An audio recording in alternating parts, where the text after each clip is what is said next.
Really, Mark was a few years young. Arala seemed a bit restless. He'd move it around a lot, worked different jobs, construction, landscaping, even a Stenona fishing boat up in Alaska or so. I'd heard through the family grapevine we saw each other at the obligatory weddings and funerals, exchanged polits, hellos, and how are you, but that ways about it. He lived about an hour away in the city, a world away from my quiet, dusty corner, Sarah. It's Mark. His voice came over the line a little hesitanter then. I remembered Mom told me about Richard. I'm really sorry. And she mentioned you were trying to manage the house on your own. I mumbled. Something about being fine, just busy, the usual deflections, pride, I suppose, and not wanting to burden anyone. Look, he continued, cutting gently through Mippolite dismissal. I've got some downtime between jobs right now, seriously, like a month with nothing lined up. I was thinking maybe I could come out for a bit, lend a hand. I know my way around a toolbox, and Dad always said I got his green thumb for what it's worth. I was stalking aback, Mark offering to help. It felt strange, unexpected. Part of me, theatered, overwhelmed part, wanted to weep with relief. Another part, the weary, self-reliant part, felt suspicious. Why? What did he want? Was he expecting payment? Or maybe he was just bored. Mark, that's incredibly kind of you, I said, trying to keep my voice even. But it's a lot. The place is a mess. Doesn't matter, replied. Easily, fresh air, honest work sounds good to me. Besides, his voice softened slightly. Uncle Ray always thought the world of Richard, and you helping out feels like the right thing to do. No strings. Sarah, just let me know if it's okay. I hesitated for only a moment longer. The image of the sagging gutters, the overgrown garden, the sheer volume of work flashed before my eyes. Wet. Did I have to lose? Okay. Mark infinitely breathed out. That will be wonderful, thank you. He arrived 3 days later, driving a sturdy-looking pickup truck that seemed as well rivetous. He wasn't the lanky, slightly awkward kid I remembered from Aunt Carol's disastrous anniversary party 10 years ago. Time had filled him out, etched lines around his eyes that spoke of outdoor work and maybe some hard living, but his smile was open, genuine. As Hess stepped out of the truck, pulling a pair of foreign work gloves from his back, Pokath looked around, taking in the house they aired. His gaze lingering on the porch swing, hanging slightly, asked, "You're right," he said, clapping his hands together lightly. Where do we start? The first few days were a study in careful politeness. We were of a good in gunfillery territory to relatives, wower, practically strangers thrown together by circumstance, and his soon expected offer I'd make coffee and thimmerning strong the way Richard used to like it. Mark was always up before meal ready, outside inspecting a Lakifa set on the garden hose or testing the stability of the porch railing. He worked with a quiet efficiency that, while strangely calming, there was no wasted movement, no complaining. He'd tackle a task, see it through, and then move on. Next, we started with the gutters. It involved ladders, heights, and slimy handfuls of decaying leaves I stewed, bellow handing him tools, managing Theos to flush out the downspouts, feeling slightly useless but grateful. It didn't make me feel incompetent. Thode explain what he was doing patiently, and searing my questions about fascia boards and sealant. We talked, but mostly about the task at hand. Small talk felt forced, like trying on clothes that didn't quite fit. Hand me that trowel, would you? He asked one afternoon, precariously near the roofline. I passed it up, watching the sure way he moved. You seem to know what you're doing, I commented. He glanced down, a wry smile touching his lips, picked up a few things here and there. You working out odd jobs you learn to be handy, I paused, scraping another clump of gunk free, or you learn to call someone who eyes well back into silence. The only sounds, the scrape of the trowel, the rustle of leaves hitting the tarp, below the distant buzz of cicadas starting their afternoon chorus. The air hung heavy with unspoken things, shared blood-divergent paths, the ghosts of the family member shoe. Connected as Uncle Ray, his dad, had been Richard's favorite fishing buddy. Mimam and his had been close as sisters. Growing up, yet here we were linked by these threads, but knowing so little about the fabric of each other's livest evenings, were the quietest. After cleaning up, we'd eat simple dinners I'd prepare. I felt obligated to offer, and he seemed grateful for a home-cooked meal. Conversation often circled back to family, tentative explorations of shared memories. Remembered that disaster at Miller's Pond? He asked one night, a genuine laugh in his voice, when Uncle Ray's canoe tipped over with the potato salad. I did remember. I remember Dunkel Ray sputtering covered in mayonnaise and weeds and Richard lawing so hard he almost fell. An asmal fissure opened in the wall between us, a shared glimpse of a happier past. Richard loved your dad. I said, soft-listing the waters. Mark nodded, his gaze distant for a moment. Yeah, Dad felt thiesome. He was hit hard when Richard passed. He looked back at me. We all were, Sarah. His directness surprised me. It wasn't pity, it felt like acknowledgment, simple. Unadorned truth. He saw the sadness I was trying so hard to keep tucked away behind the repairs, and the forced cheerfulness as the first week drew to a close. The gutters were cleared, porch steps were reinforced, and the mountain of work seemed slightly less insurmountable. But more than that, the silence in the house was changing. Again it was still quiet, but it was no longer heavy, lonely quiet of before it waste. Quiet of two people working side by side, a quiet punctuated by the rhythmic sounds of labor-shared cups of coffee and the slow, careful weaving of new threads between us. The unexpectedness of Fist's presence was slowly giving way to a tentative comfort, a budding familiar. Thought, both fragile and surprising glistrong. I still didn't entirely understand why he was there, but I was starting to be profoundly grateful. Thoth was the second week flowed miraculously than the first. The initial awkwardness had softened, replaced by the comfortable rhythm of shared work when moved from the resort exterior repairs to the garden, which was my personal Everest off neglect. Richard had loved this garden, coaxing roses and tomatoes from the stubborn clay soil. Since his illness and on his passing, it had become a tangled mess, a constant thorny reminder of my failure to keep his passion alive. Mark, however, waded into it with the Sam Akawite determination he'd applied to Thigators. He seemed to know instinctively. I thought needed pruning, what needed pulling, what needed saving. These rose bushes just need some tough love, he announced. Stone morning, brandishing a pair of heavy-duty loppers and space to breathe, he showed me how to make the cuts, explaining the difference between old wood and new growth. My hands used waylabacy with indoor tasks or paperwork. Felt clumsy at first, fumbling with the tools, but Mark was patient like this, head demonstrated, guiding my hand angle thicket away from the buds. See there was something grounding about the physicaliber, the feel of the earth under my fingernails, the satisfying rip off stubborn weeds coming free.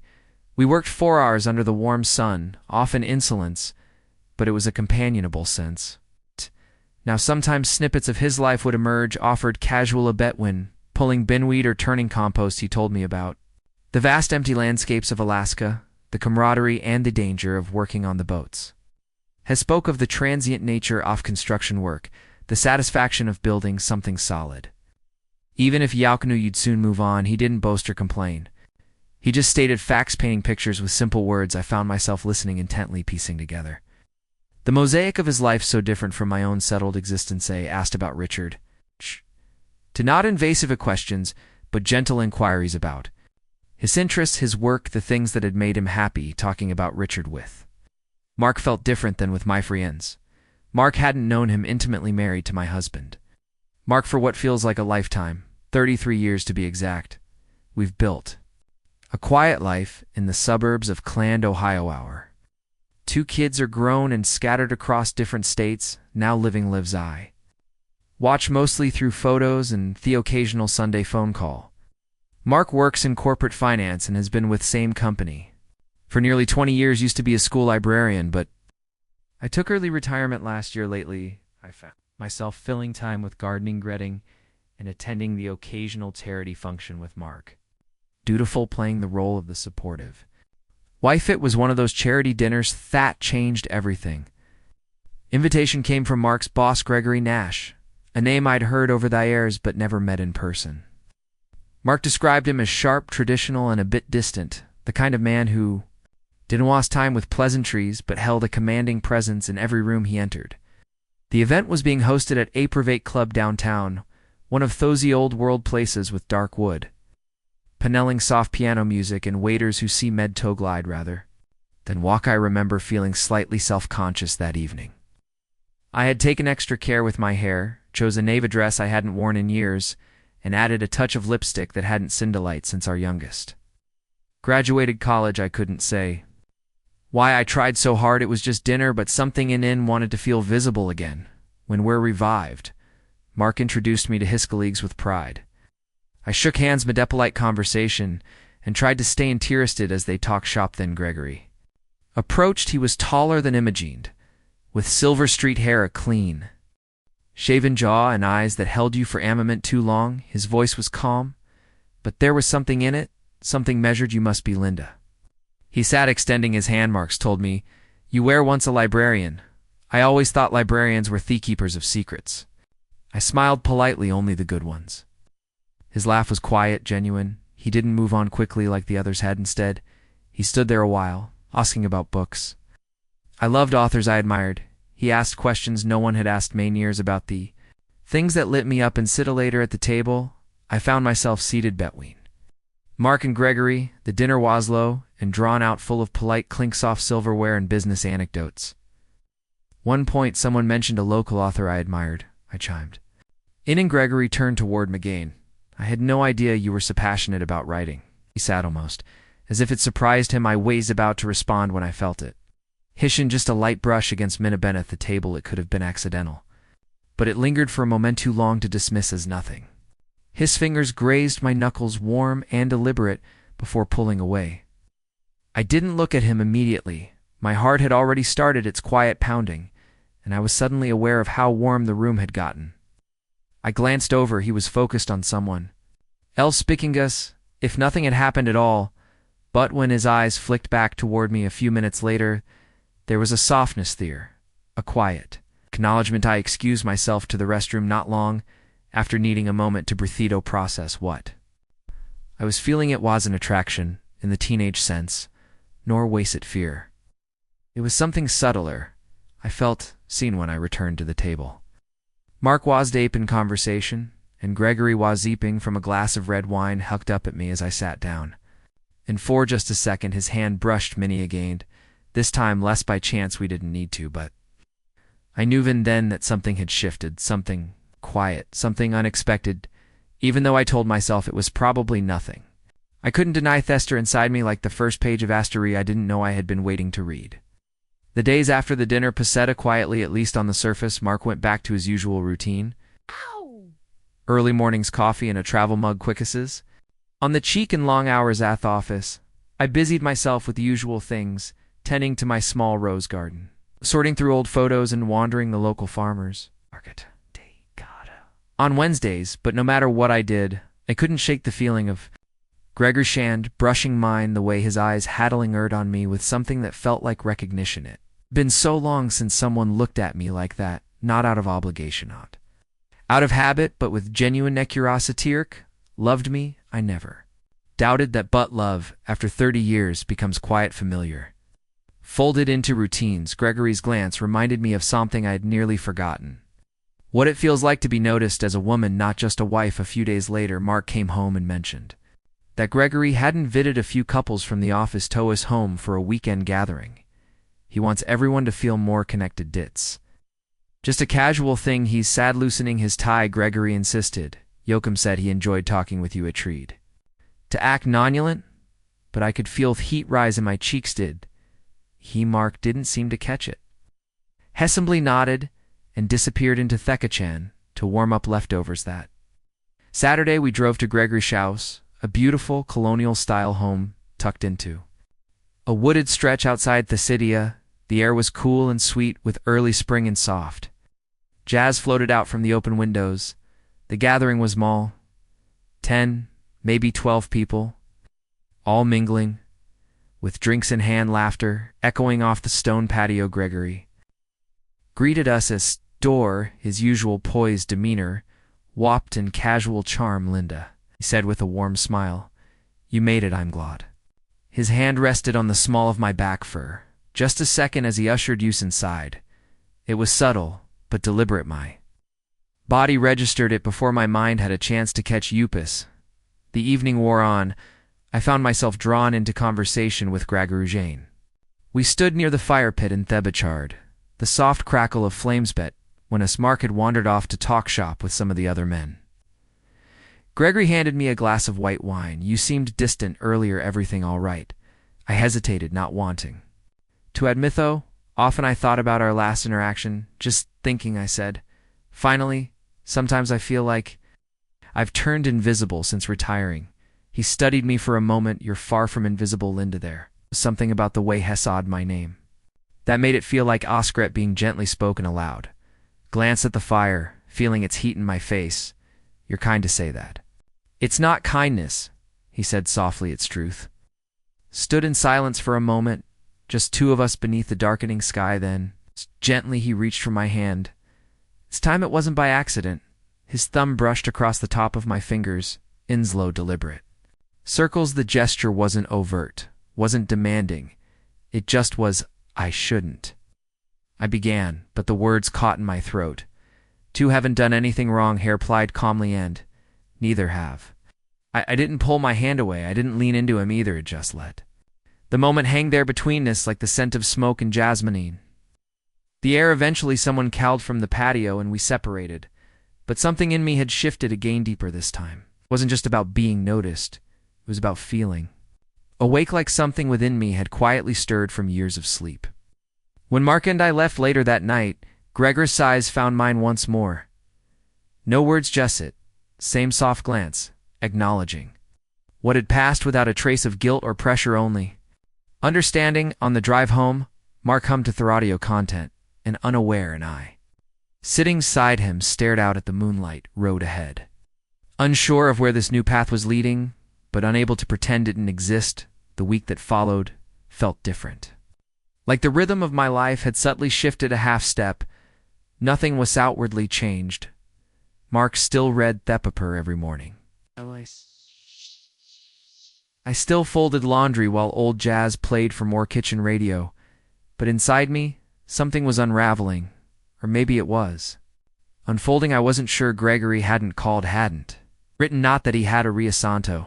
There had been no promises, no exchanged numbers, nothing over it, just a touch, a glance, a quiet energy that lingered long after the moment had passed. But then came Friday. Mark mentioned over dinner that Gregory had invited him to a new client dinner downtown. It's mostly for appearances, Hest.